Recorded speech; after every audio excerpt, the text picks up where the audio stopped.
Hello everyone, welcome back to another video of Trailhead explanation. In this video, we are going to cover unit use future methods from the module Asynchronous Apex. So here in this unit's challenge, we will be creating an Apex class where we are going to use the future annotation. And the logic that we are going to apply here is we are going to create a custom field on account object, which will hold the count of related contacts to a particular account.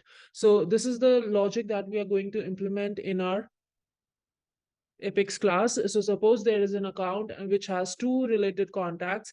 In that case, that field number of contacts on account object should hold the value 2. So this is what we are going to do. Also, we are going to create an Apex test class by the label account processor test. So let's quickly jump on to our challenge, launch your Trailhead playground and go to account object, then account. Here we are going to create the new field, fields and relationships. I'll just copy this label, new field number. So select this from here, click on next, paste the label. Nothing else we have to change here, just click on next.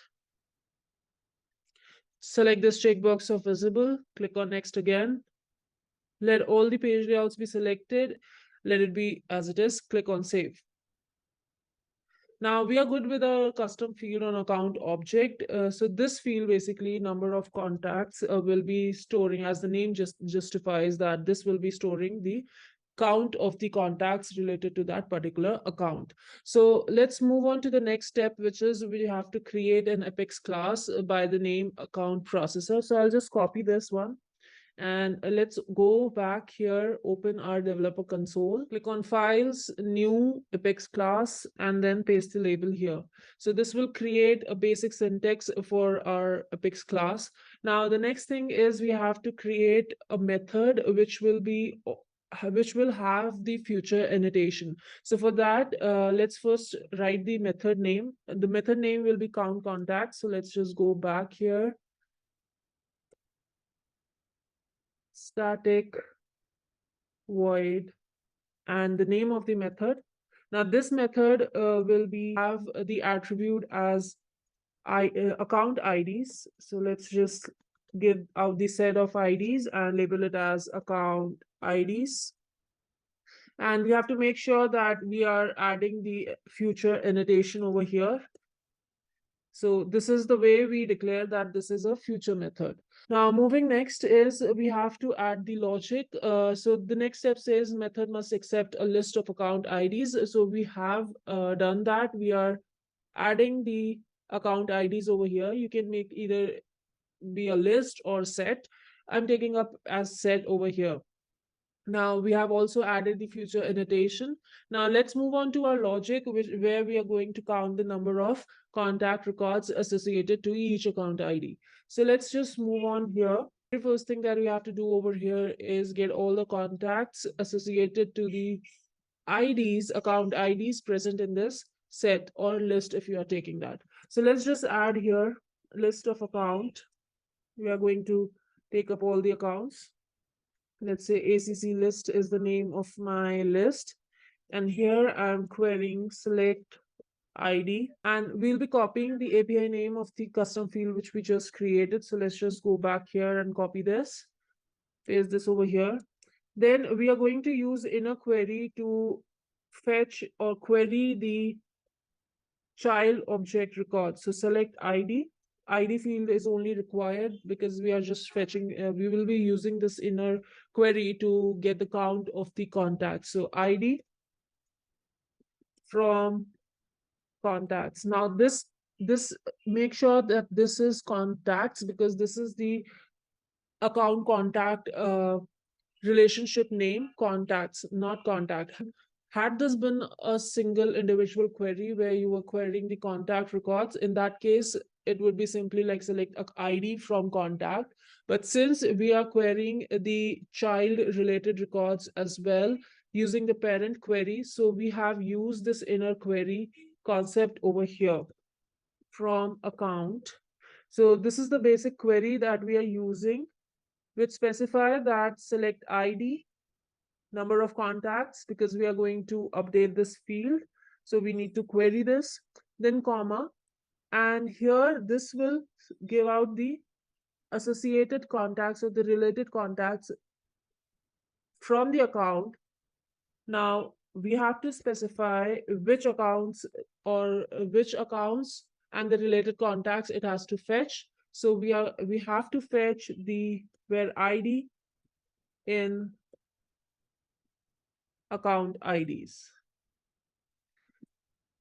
and then close, terminate this.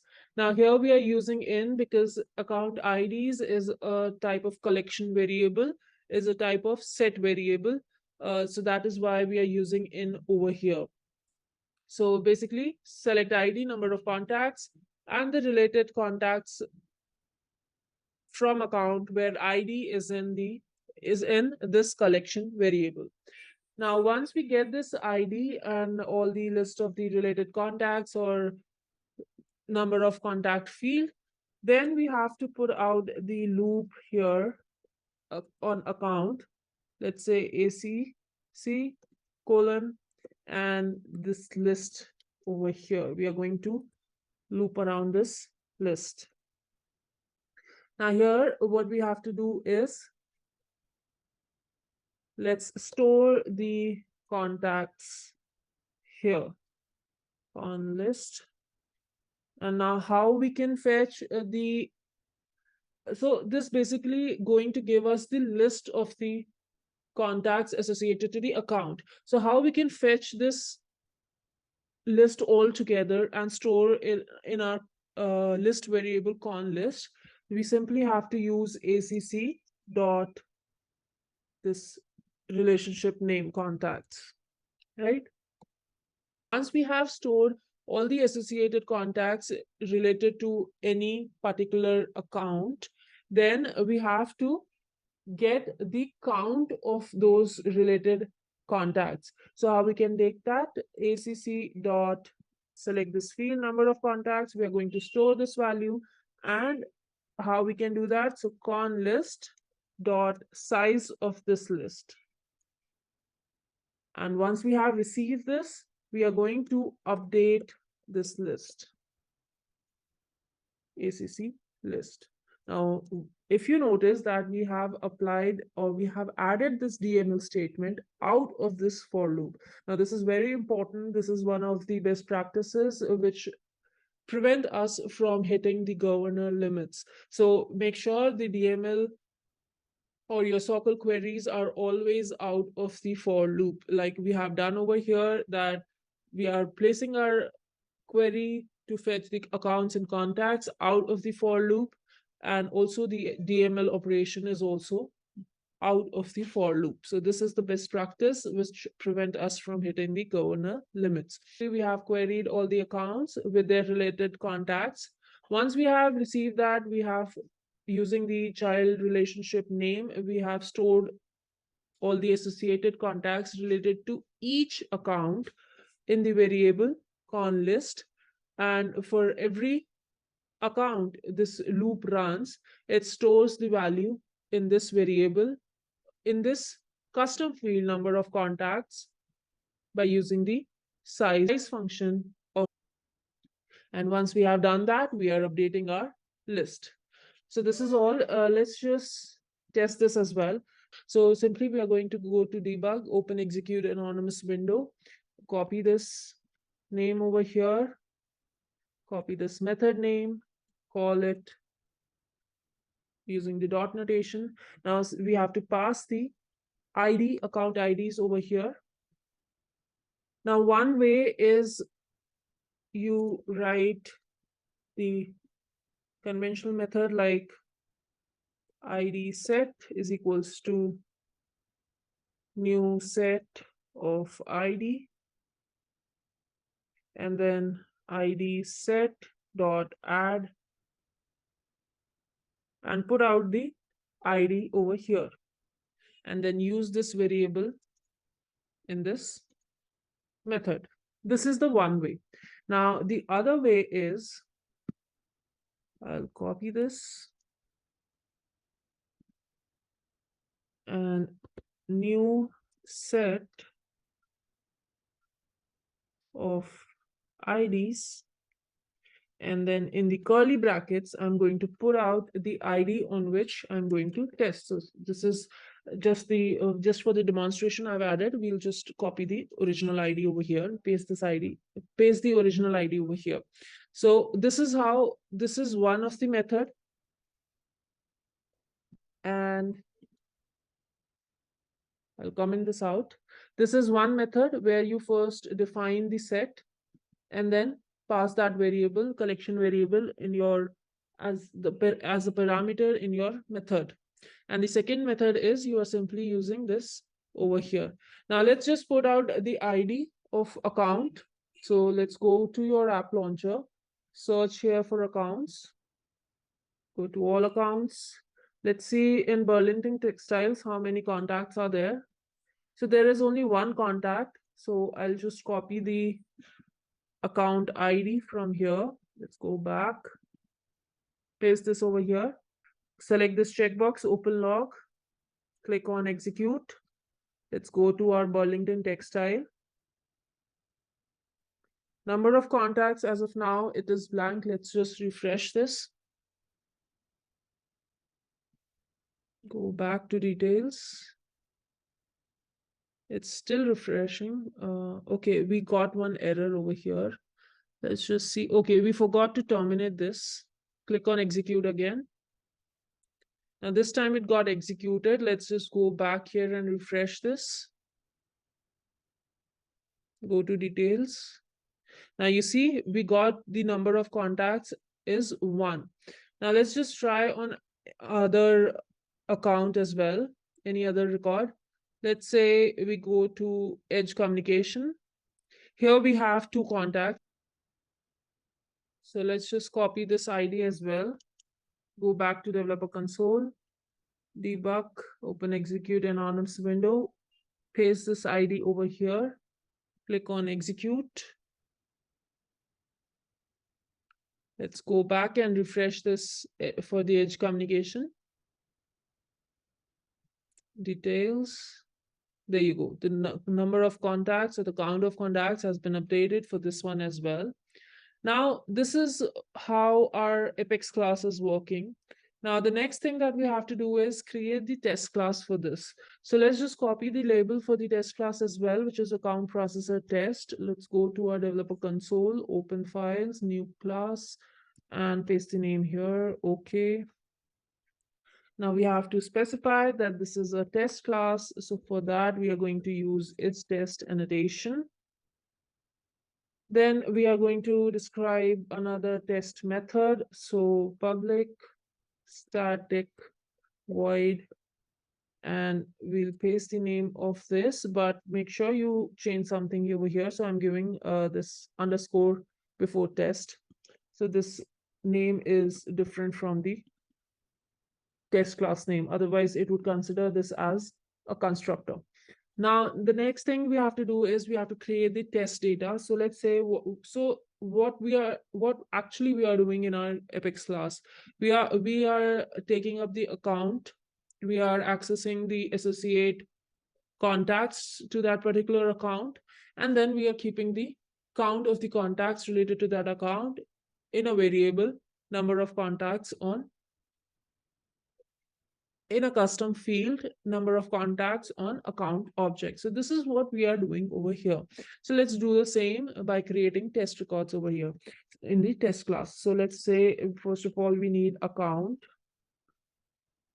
is equals to new account, and then acc dot name is equal to test account, right? And then simply insert this account. So this is the account that we have created. Now let's go to contact. So let's say con1 is equals to new contact. Now there are two way, also I want to highlight here as we are working in the test classes. Now there are two ways you can create the test data. One is this way, like using the instance variable acc.name. Now the other way is, let's say last name is equals to con2, con1, sorry, the first name is equals to test, put comma between these two, and we have to associate this account ID as well. So this will be from acc.id and simply insert con1.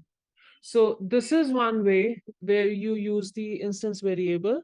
And this is the second way where you simply in the constructor, you pass the fields and the values. So by using this account ID equals to acc.id, we have associated this contact record to this account. And similarly, we are going to create another contact as well.